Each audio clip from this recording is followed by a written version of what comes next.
Uşaqlar, bugün Sirius'un Mink Bayılıyım arkadaşlarımla. Bu son maçtı. Şimdi VS atıyoruz uşaqlar. Dostum ne demek istəyirsən? Dostum lazım istemiyor. Şimdi Sirius'un bir maç kaldı. Mink Bayılı. İnşallah eləyərik. Sizin dəstələrinize kanala abone olup bildirim atmayı unutmayın. Sonra başka videolarda gələcək. Celebrate Taco Tuesday dostumdan gələcək.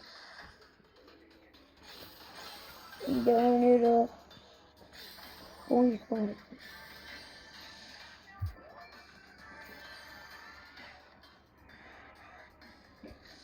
Bakalım şeyler mesela.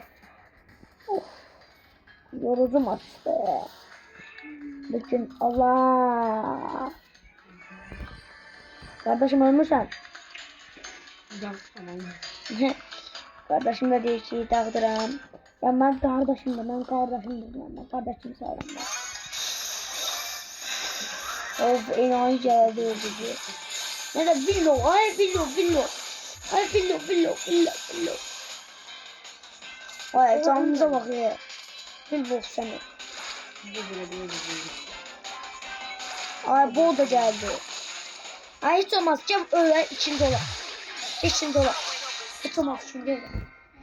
Ve kardeşimin sevgisini min kupa elədik.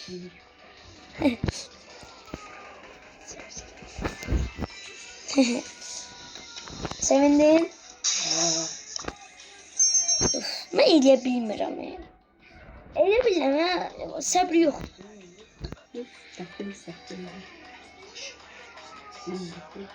9 depresyon var. Dağda sana ye bir sana et. Hesabın zordu. Hesabım ben sattı. Satılık değil. Şimdi bu geliyor. 5-10 mat veren bir.